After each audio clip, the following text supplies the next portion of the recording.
आपल्या वादग्रस्त विधानांनी चर्चेत असलेले बुलढाण्याचे आमदार संजय गायकवाड यांच्या कृतीसाठी कौतुक केलंच पाहिजे।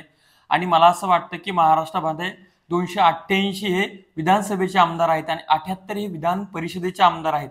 प्रत्येक आमदारांनी जर असा पुढाकार घेतला तर सध्या काय झालंय, ठीक आहे, अतिवृष्टी झाली आहे, ढगफुटी झाली आहे, पूरस्थिती आली आहे, तर मोठ्या प्रमाणात कुठं नुकसान झालेलं आहे।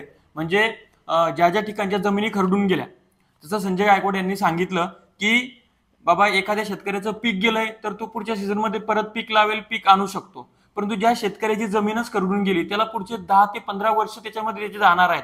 म्हणजे तो शेतकरी आताच्या तुलनेमध्ये आर्थिक स्थितीनं 10 वर्ष मागे गेलेला आहे, बरोबर। मग अशा याच्यामध्ये जर त्या शेतकऱ्याला उठून उभं करायचं असेल तर सरकारची जी मदत मिळते त्याच्याबरोबर समाजातल्या प्रतिष्ठित लोकांनी, व्यावसायिकांनी, सिने अभिनेत्यांनी, क्रिकेटरांनी, सर्व खेळाडूंनी, या सगळ्यांनी, धनदांडग्यांनी, पतसंस्थावाल्यांनी, सगळ्यांनी एकत्र येणं गरजेचं आहे आणि त्या ठराविक लोकांना मदत करणं गरजेचे आहे। आता धाराशिवचा असेल, नांदेडचा असेल किंवा इतर विविध भागामध्ये जे काय ढगफुटी झाल्यामुळे जमिनी खरडून गेल्या, जनावरं गेले, गोठ्यात पाणी गेलं, घरात पाणी गेलं, सर्व म्हणजे होत्याचं नव्हतं झालं। म्हणजे एक सधन कास्तकार असलेला व्यक्ती त्या महापुरानंतर तो डायरेक्ट भूमिहीन झाला, म्हणजे भूमिहीन सारखाच त्याची पद्धतशीर आली।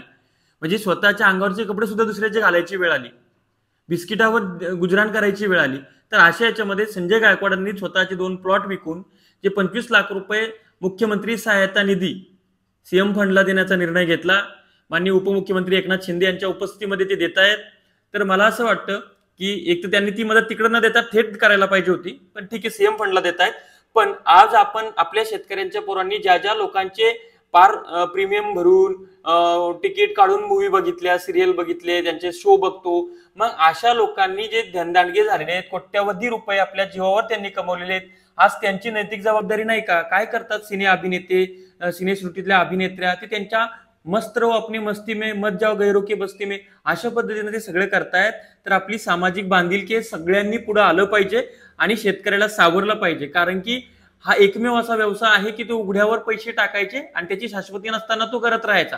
बाकी सगळे लोक 2 रुपये इन्व्हेस्ट केले तर 3 ते 5 रुपये कमवायचं बघतात, इथं तसं नाहीये। आणि यानं हे सोडलं ना तर आज तुम्ही जे पुणे, मुंबई आणि इतर ठिकाणी राहताना तर त्या ठिकाणचं जगणं सुद्धा अवघड होणार आहे, कारण की त्या ठिकाणी जगण्यासाठीच्या लागणाऱ्या सगळ्या गोष्टी या खेड्यातनं तुमच्याकडे येतात। तो मी बुलढाण्यातून येतो, त्यामुळं माझा मतदारसंघ जरी तो नसला तरी आमच्या बुलढाणा जिल्ह्याचा, बुलढाणा विधानसभा मतदारसंघाचा आमदार असं काही कौतुकास्पद पाऊल उचलत असेल तर त्यांचं अभिनंदन आपण केलंच पाहिजे। संजू भाऊचं या कृतीसाठी मी अभिनंदन करतो आणि त्यांनी हे खूप चांगलं एक पायंडा पाडलाय। तर सगळ्या आमदारांनी अशा पद्धतीनं करायला पाहिजे। किमान आपापले मतदारसंघ जर सांभाळले ना तर सर्व व्यवस्थित होतंय आणि प्रत्येक आमदाराकडे आहे, जबरदस्त पैसा आहे, तर त्यांनी ते करायला पाहिजे। धन्यवाद।